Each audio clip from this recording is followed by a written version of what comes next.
un poquito que la propuesta las es esto, como preguntas, desarrollar más. compartiendo. Yo conocí Y la ya técnica de de clown, paso te pregunto así está puesto el foco ahí. ganas de hacer nombrás esto esto, del que hace clown tiempo y la que sombra. veníamos Eso tres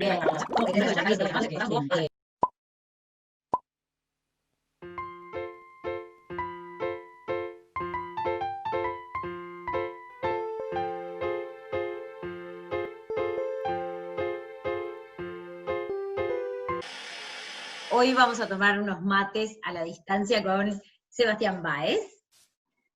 Saludá, Sebastián Báez. Buenas, ¿cómo les va? Y para presentarlo, les voy a contar que Sebastián Báez me dirigió en una obra. Sebastián Báez es compañero mío en el hospital. Él también, actuamos en obra juntos. Estoy muy cerca de la gran compañía que tienen con Lía Jaluf, que es Opa Payasos. Y ahora este año estoy teniendo el placer de compartir con él clases de clown, compartiendo ahí pedagogía. Así que creo que con todo lo que he dicho está como presentado de todo lo que hace Seba Báez, entre otras cosas, ¿no? Porque además es psicólogo. Así que bueno, vamos a arrancar a chusmearle un poco, a chusmear. Perfecto. Bueno, entonces arranco yo con una pregunta, Seba, ¿cómo, desde el origen, cómo te llega el teatro clown a vos? ¿Cómo fue? ¿Cómo conociste? Bueno, en la escuela de teatro en realidad. Yo por el 2000 y poquito, ahora no me acuerdo, creo que 2007, una cosa así, sí. Empecé la escuela Polizón Teatro, que era una escuela es una escuela, de hecho, todavía funciona, de teatro físico. Y nada, y uno de los semestres había clown. Y me acuerdo que detestaba, no me gustaba para nada. Fui a ver la muestra del año anterior, o sea, previo a tener clown, vimos la muestra del grupo anterior y me parecía espantoso, me parecía horrible, todo. Me parecía tonto, me parecía poco trascendente, todas cosas que después me enamoraban y eran en realidad por las que empecé a hacer clown. Pero en ese momento me parecía que no estaba bueno. Y bueno, y en realidad estaba obligado a cursarlo porque era parte de la escuela, si no terminaba la escuela, ese semestre, y bueno, de ahí empecé. Me acuerdo bastante cómo fue todo ese proceso formativo, fue increíble. Era en el segundo año, entonces con el grupo también ya estábamos como... Había una cosa grupal que estaba buena, que me parece que como que jugaba mucho a favor. Y nada, ahí empezó como una carrera, si se quiere, o bueno, una formación constante que no paró hasta el día de hoy.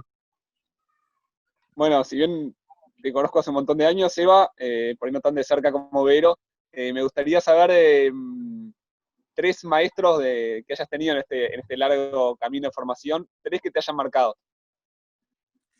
Bien, pensando en el clown, ¿verdad? Bueno.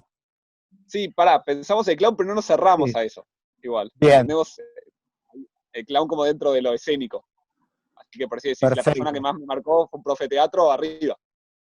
A ver, creo que está Marcos Camelo en Brasil, que es un payaso brasilero, que yo lo conocí a partir de la residencia que hicimos en Río con las rodas gigantes.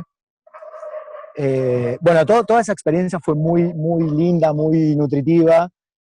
Primero que nada porque me movió un poco los cimientos, los poquitos cimientos que había construido hasta ese momento en relación al clown, y que venían mucho más por el palo teatral y de experimentación propia en los grupos donde estaba trabajando, pero tenía mucho que ver o estaba directamente asociado al clown teatral.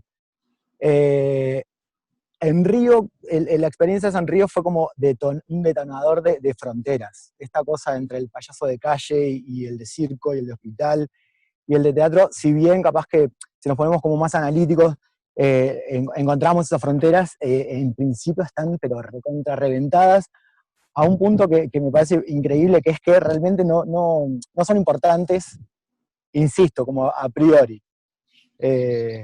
Y nada, y un poco Marcos Camelo tiene esa formación, o se atraviesa esa formación, viene de una escuela de teatro, pero agarra mucho para el desarrollo de su clown y de su manera de hacer teatro clown, toma mucho del circo tradicional, investiga mucho en lo que tiene que ver con lenguaje escénico más contemporáneo, y dejando de hecho de lado todo eso, tiene el espíritu, creo que tiene la semilla, tiene esa cosa que se necesita para ser payaso que es increíble.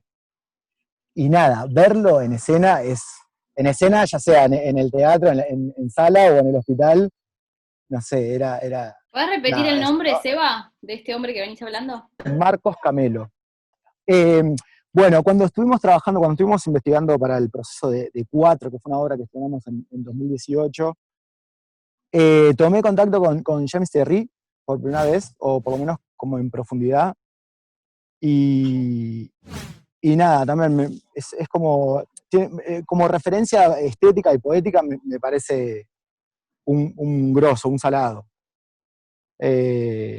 Nada, me parece como muy orgánico todo lo que trabaja. En Cuatro, este espectáculo fue como la primera vez que tomábamos más cosas, más elementos del circo como tal. Y en ese sentido, en ese marco, el trabajo de Thierry era como fundamental, capaz, ¿no? En la cosa más contemporánea.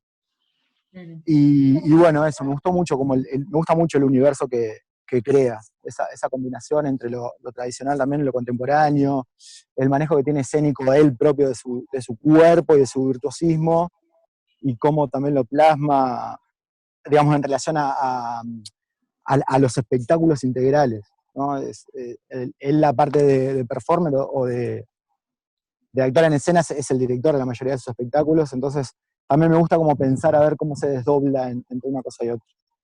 Y bueno, y el tercer referente, yo creo que es bastante obvio para nuestra cultura, para nuestro circuito clownejo, que es Daniel Fisipasca, que también es como, no sé, es un maestro en sentido muy amplio, puntualmente en relación bueno, a cómo trabaja él la escena, pero lo que más me gusta de Daniel o la referencia que más me interesa destacar es como la ética del laburo, esa traducción también entre lo que propone él, entre cómo piensa el mundo y después lo que queda reflejado en escena. Eso me parece como lo más destacable, algo totalmente admirable, y bueno, ahí están mis tres referentes. Buenísimo. Buenísimo, muchas gracias. Bueno, vos empezaste también a dirigir obras de clown, y Sí. me interesa, no sé, como escuchar cómo es para vos esto de dirigir clown, cómo han sido los procesos hasta ahora, capaz que han sido diferentes. Eso, cómo es dirigir clown, por un lado, y la otra, si para vos ha cambiado la perspectiva de cómo hacer clown a partir de haber comenzado a dirigir. Bien. Está buenísimo. A ver, un poco ordenando. Bueno, creo que empecé a dirigir o a trabajar un poco más de ese rol a partir de Lía. Cuando hicimos Roja, que fue el primer espectáculo que hicimos con OPA, no sé, previamente venía trabajando, por ejemplo, con Alejandro Hernández, que era mi dupla clown, que teníamos el dúo Los Fabulosos Hermanos Jacket Bros. Y bueno, ahí ya teníamos como alguna experiencia. Estoy tratando de pensar a ver dónde empieza todo.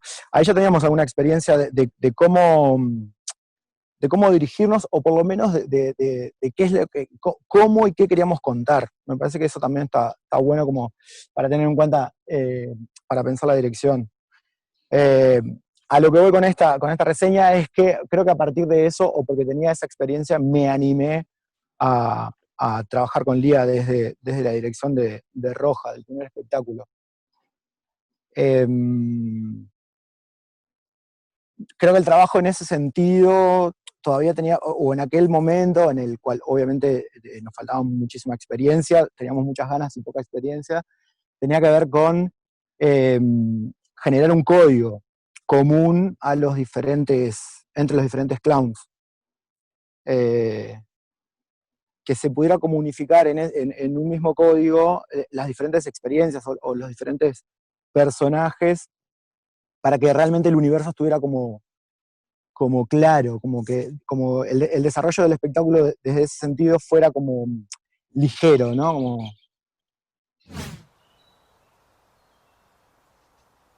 Sí, la perspectiva sí cambia porque se va nutriendo, me parece. De hecho, en el proceso de estos 6 años que venimos trabajando con OPA, por ejemplo, aprendí a cantar, que era algo que no hacía desde la escuela de teatro, en uno de los proyectos. O eso, me metí un poco más con el mundo de la acrobacia para el trabajo con 4 o para Lebrige el año anterior, y eran cosas que tampoco, o sea, como que había jugado o experimentado.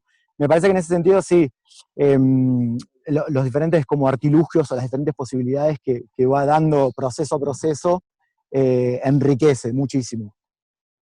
Y después, obviamente, en cómo entender la escena primero, cómo entender las metáforas cuando hacíamos clown o cuando arrancamos haciendo clowns, contábamos capaz que con un tacho, ¿no? En el trabajo con Alejandro, cuando presentamos las varietés de Camaleón, los recursos, por ejemplo, lumínicos eran recontra escasos, era una cosa que estaba increíble y hacíamos maravillas con eso. Y después, bueno, se empieza como a meter el mundo de la iluminación, o al mundo de la escenografía, o la música también. Como, digamos, ir aprendiendo proceso a proceso de poder complejizar o terminar de armar la propuesta escénica desde esas perspectivas, es tremendo aprendizaje. Está además, es como, se abre el mundo y eso, y da como cada vez más ganas de seguir chusmeando y aprendiendo sobre eso. Después lo otro que me parece interesante también es justamente en relación a la grupalidad. Acá capaz que sí podemos hablar como más en profundidad del tema del clown. A la par de la historia que se quiera contar o de la estética particular que se quiera usar en cada uno de los procesos, hay algo que sí que es universal y tiene que ver justamente con el espíritu lúdico, fomentar el espíritu lúdico en el grupo todo el tiempo. No que nos estemos cagando de risa hablando mal y pronto todo el tiempo, pero sí como que todo tenga un ancla, laboratorio a laboratorio, o sea, ensayo a ensayo, que siempre haya un ancla en relación a lo lúdico. Entonces también desde esa perspectiva considero también que hubo como un crecimiento en relación a eso, bueno, considerar que el grupo es una cosa compleja, que hay días mejores y días peores, que nada, que las vinculaciones también son particulares y hay cosas que están buenas potenciar y otras que no. Entonces, en ese sentido, para el tema de la dirección, me parece que es como un aspecto a tener en cuenta, a contemplarlo, a jugarlo a favor, de hecho, ¿no? O sea, dejar atravesar el proceso por esas características también. Ahí va. Seba, o sea, con OPA han hecho muchos espectáculos para niñes, o sea, teatro infantil, ¿no? Preguntarte así como en qué cosas piensan o tienen en cuenta a la hora de crear un espectáculo para este público en especial. O sea, ¿qué diferencias tienen con pensar en espectáculos, obras para adultos? ¿Por qué les gusta tanto? Porque nada, han hecho como mucho para el público infantil acá en Uruguay. El teatro infantil es un lenguaje en sí mismo, es un código en sí mismo que a mí me fascina, me parece que está increíble. Creo que la diferencia radical está en los permisos o justamente en las estéticas que se pueden jugar en comparación con el teatro para personas adultas. No lo preguntaste, pero lo voy a acotar y me parece sustancial esto de no es un género menor en relación, que nada, que todavía lamentablemente a veces se cae un poco en eso. De hecho es un género hiper complejo, vos también sabrás, o bueno, todos sabemos en realidad, que hemos pasado por la experiencia. Creo que lo que habilita es como nos podemos tomar algunos permisos que tienen que ver justamente con el género, ¿no? Si lo queremos llamar. Lo lúdico o el juego escénico me parece que es, no sé, que se puede jugar como de manera más tonta. Me parece que la fantasía, el comunicar la fantasía también es como más lineal, más pronto. Hay como una cercanía más de compartir ese universo que capaz que proponemos desde el código clownesco al universo de los niños y de las niñas. Me parece que ahí hay como una línea que está buena para pensar. Me parece que está bueno también, interesante para pensar en nuestro contexto, que tiene que ver con las posibilidades que da el teatro para niños y niñas, que tiene sus cosas a favor y sus cosas que no están tan buenas en realidad. Es un teatro mucho más contundente y práctico en relación a esto, que brinda temporadas, que brinda posibilidades, que las producciones apoyan, justamente porque está como contextualizado en esas temporadas. Entonces me parece que en ese sentido también genera como la posibilidad de producir.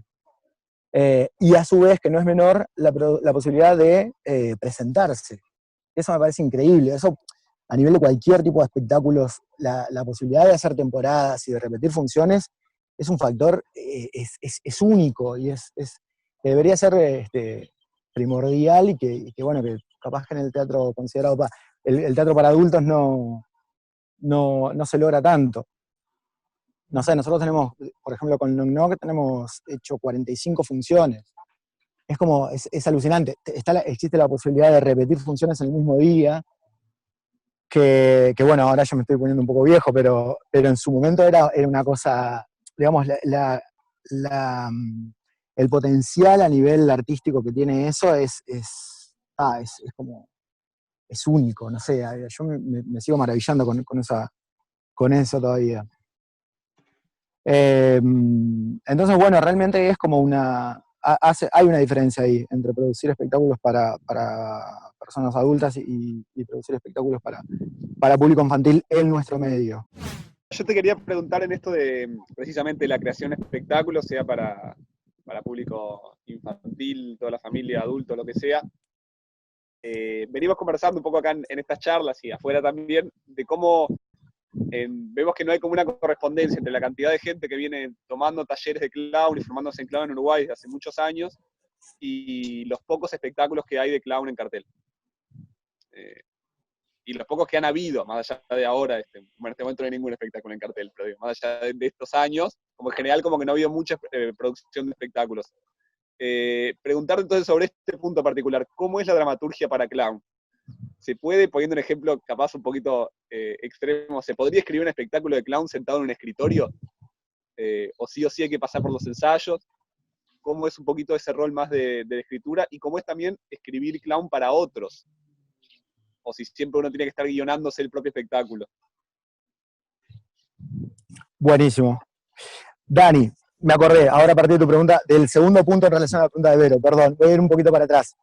Dale. Otra cosa que me parece interesante para pensar esta suerte de dicotomía forzada que hay entre el espectáculos para niños y espectáculos para adultos, tiene que ver justamente con eso, en realidad. Así como considero que no es un género menor el teatro para niños y niñas, tampoco obviamente es un género menor el clown, pero todavía me parece que cuesta un poco a nivel de tradición o de cultura en nuestro medio. Puntualmente, a lo que voy, yo no sé si público general va a ver un espectáculo de payasos, de clowns, así vendiéndolo así, al aire. Entonces, a ver, a esto quería ir en realidad. Creo que tampoco hay mucha diferencia entre las puestas para el público adulto que para el público infantil. Si bien, como decía antes, hay algunas libertades que están buenas tomarse, o me parece que ameritan tomarse, o está la posibilidad de jugar con esas libertades, diferenciando un público del otro, pero en principio tampoco es abismal la diferencia que haya entre una cosa y otra. En relación a la dramaturgia que manejamos nosotros desde OPA, por lo menos, los universos están como compuestos, o intentamos que se compongan de la misma manera. Que esté la metáfora, que esté el teatro físico, que esté la universalidad de los conflictos. Después cada apuesta obviamente difiere, pero en ese sentido yo creo que perfectamente todos los espectáculos, de estos espectáculos de clown de los que estamos hablando, son para público familiar, siempre, en todos los casos. Nos pasó, por ejemplo, con Knock Knock, de tener devoluciones de personas adultas que nos decían que la poesía que se manejaba no la habían visto antes, y que los adultos se divertían muchísimo más que los niños, que a veces los niños se agarraban tremendo embole, y que los adultos y las adultas, nada, eso, como que lo podían valorar, o podían como empatizar con la sensibilidad que se proponía desde el espectáculo. Y ahora en México, el año anterior, haciendo Platz, que es un espectáculo probablemente de los que tengamos en circulación, sea el más infantil. Lo hicimos en el Festival de México, y era en la plaza, pero ¿te acordás? Sí, claro. No había niños, no había niñas, básicamente. Eran todas personas adultas, con el sudor en la frente, ¿no? Que uno siempre tiene en esos momentos. Y el público piró, o sea, fue hermoso, la devolución, la participación del público, la devolución fue hermosa. Entonces, también ahí está buenísimo como eso, la sorpresa en ese sentido.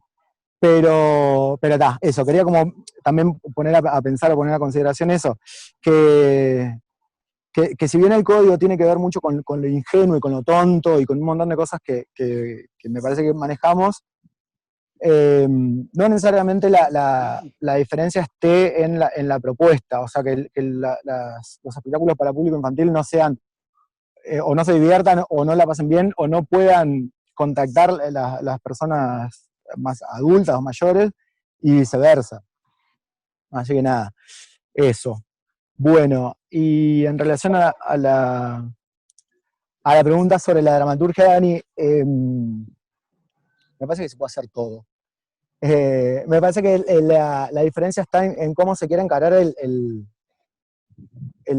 proceso, creo yo. A ver si voy bien, pero en relación a si se puede escribir un texto para que lo interprete un grupo de payasos y de payasas, o una compañía, me parece que sí. Me parece que se puede hacer no sé, que se puede trabajar. Yo creo que el tema ahí, lo que está interesante es pensar eso, qué es lo que se quiere plantear en el proceso. Hace unos días estaba viendo Actos sin palabras de Beckett, y o sea, es increíble lo que propone, desde la sutileza de las acciones que plantea en el guión. Perfectamente lo puede llevar a cabo cualquier payaso o payasa a partir de la letra. Porque también ahí está interesante que habilita como, es un guión de acciones, entonces habilita, y es un absurdo obviamente, pero habilita que me imaginaba yo interpretándolo, y eso, era como cada uno y cada una le podría imprimir su impronta, y sería un espectáculo increíble cada vez. Entonces eso, me parece que creo que está bueno como pensar desde dónde se quiere hacer la propuesta de dirección o de dramaturgia. Nosotros en la compañía puntualmente como trabajamos es a partir de imágenes. O sea, creo que lo primero siempre son las imágenes. Estoy pensando en los procesos. Depende del proceso después, es si a eso se le imprime una historia, si a eso se le imprime un contexto, si a eso después se le piensa arriba el vestuario o la escenografía o las luces. creo que siempre están como las imágenes primero. Entonces me parece que es como una línea que permite tanto, por un lado, abrir a que después en el laboratorio, en el ensayo, surjan las diferentes posibilidades de llevar adelante esa imagen, como también acotar. Entonces, en el ensayo también está, o sea, de alguna manera se marca como el mapa en el cual nos vamos a mover. Y después la escena se construye en el movimiento. No sé si se entiende eso. Pero un poco así, es como, ese es el formato que tenemos de trabajo nosotros. Seba, y cuando decís esto de que parten de una imagen, ¿podés contar un poquito más de cómo es ese proceso? Sí, a ver. Por ejemplo, creo que, a ver, ahora que se me ocurre, en un momento, cuando estábamos allá en Río, con Florencia Santangelo, que es una payasa hermosa de este mundo, que es uruguaya, que vive allá hace mucho tiempo, y que es con la que hicimos, o fue con quien a partir fue la persona con la que empezamos, por la que hicimos la residencia en Río, en el Roda Gigante. Una noche tomando cerveza probablemente, tiró lo de, que mira, imagínate qué lindo sería un grupo de payasos que salen por una ventana y miran la luna. No sé, creo que a Lía, probablemente haya sido a Lía, le quedó por ahí dando vueltas, y cuando estábamos ensayando Knock Knock, que era, el Knock Knock, en el espectáculo Knock Knock, el concepto de trabajo era el coro, la grupalidad, el grupo de payasos en coro. Entonces se ve que en algún punto Lía hizo la asociación de la imagen que había planteado Flor con lo que estábamos trabajando, y terminó siendo nada más y nada menos que el final de la obra. El final de la obra es el grupo de payasos que prácticamente de espalda bajaba una luna. Era un momento muy lindo, ahora me estoy erizando todo. Era un momento muy lindo, pero era hermoso, entraba una música ahí, era hermoso, era hermoso. Entonces nada, eso, y la imagen era casi una postal, en realidad. Quedaban el trío de músicos quedaba de frente tocando, y el grupo de payasos, que éramos varios, éramos 5, los que quedábamos en ese momento así, quedábamos de espalda mirando la luna. Obviamente venía como, digamos, se pensaba en qué clima se entraba, en fin, pero digo, esa era la imagen, y terminó siendo redondeaba, cerraba el espectáculo. A eso me refiero un poco con el tema de las imágenes. En el mismo espectáculo, por ejemplo, una idea también era payasos intentando pasar todos juntos por la puerta, no me acuerdo. Porque ese espectáculo estaba muy relacionado con el trabajo que estábamos haciendo con Lía en el hospital. Si bien no trataba de hospitales, sí también en algún punto de la imaginación estaba vinculado con eso. De hecho, la puesta después, la escenografía eran 3 puertas, y todo tenía que ver con las puertas. O sea, todo el espectáculo se construyó a partir de las acciones posibles con las puertas. Después se le sumó esto de que eran payasos que entraban y salían, y cómo se preparaban para viajes, en fin. Bueno, nada, rutina clásica de payasos en el hospital, payasos intentando meterse al mismo tiempo y de forma bastante como iracunda por una puerta, y bueno, y quisimos traducir esa imagen al espectáculo, lo quisimos meter ahí, y terminó siendo otra cosa en realidad. O sea, lo planteamos en laboratorios, llevó sus buenos ensayos, como sacar la imagen para que fuera coherente, para que fuera linda, para que fuera ágil, para que fuera que transmitiera, que generara eso como cierta poesía, y terminó siendo una escena que era un renraje, era el renraje que jugábamos de chicos y de chicas. Era un payaso que tocaba la puerta y salía corriendo, y del otro lado de la puerta venía otro payaso que hacía lo mismo, tocaba y salía corriendo.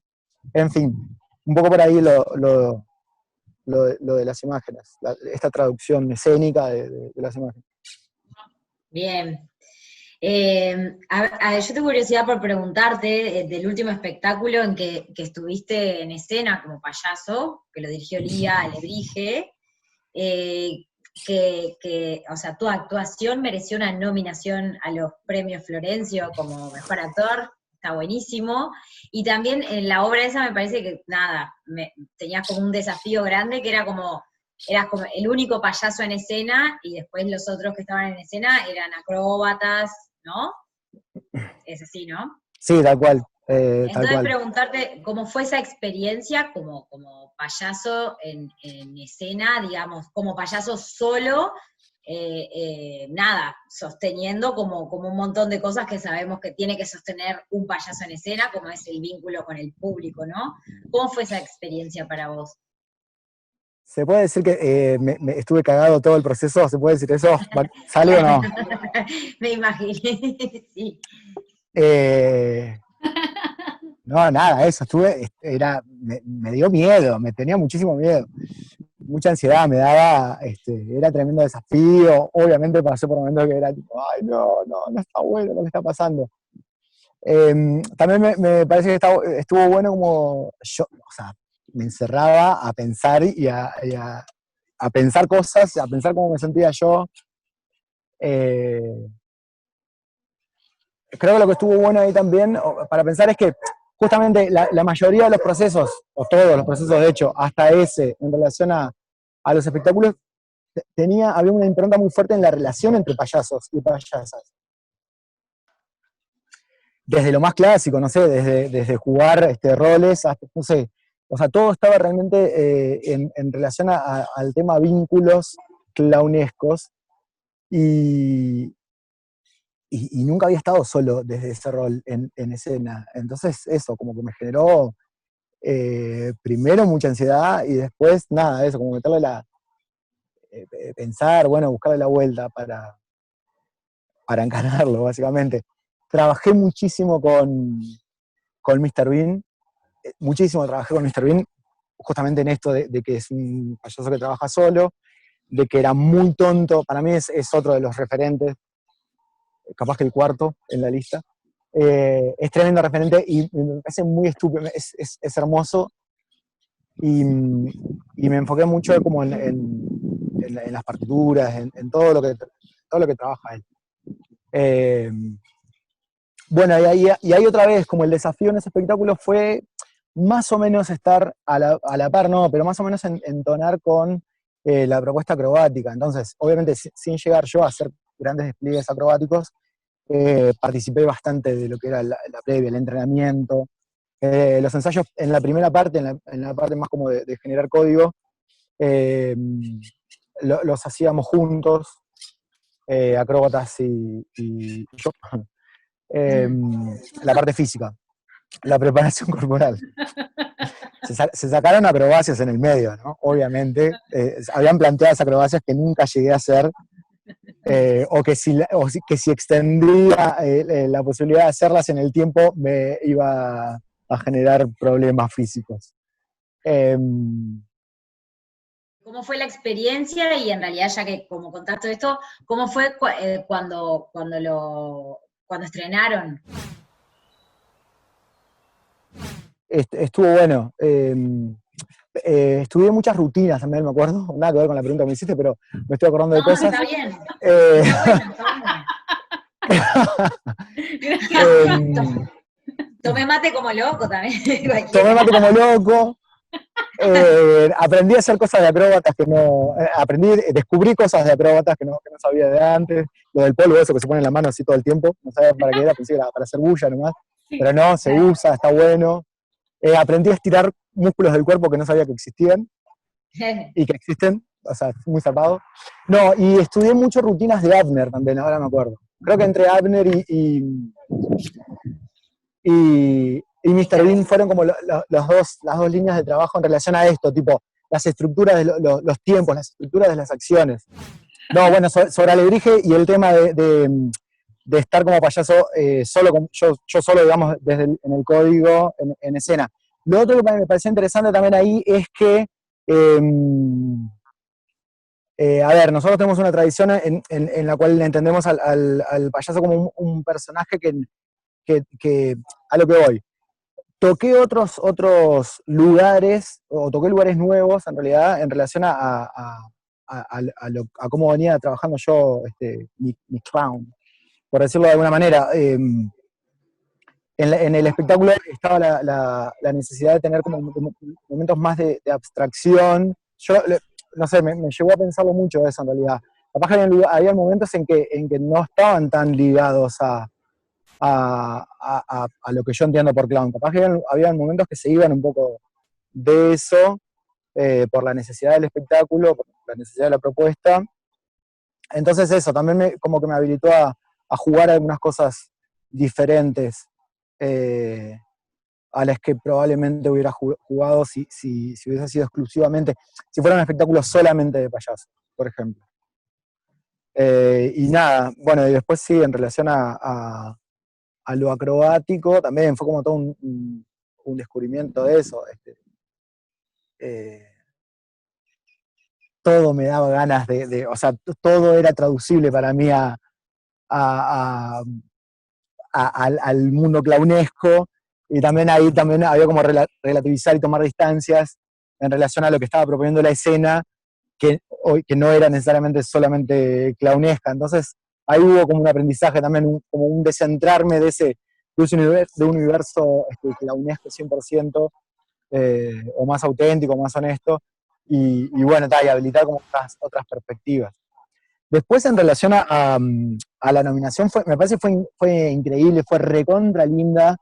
Yo creo que esto te lo mencioné, pero me pareció como un movimiento, eh, esto de un pequeño paso para un hombre y un gran paso para la humanidad.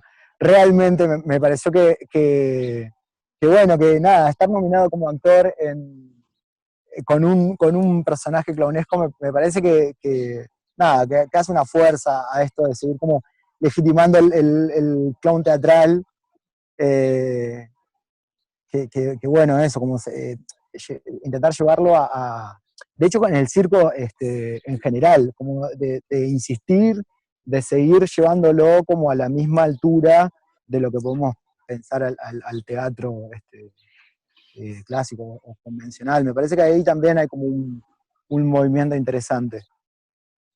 Bien, buenazo. ¿Agus, Dani?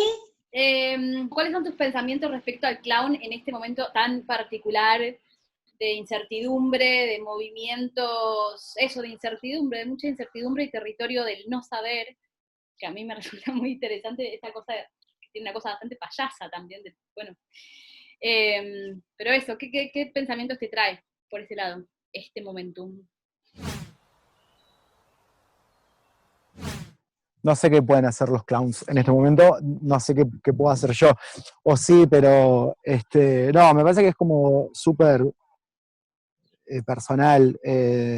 Me parece que sí la reflexión. Me parece que como artistas cabe la reflexión y como defender. Bueno, hoy es el Día del Teatro.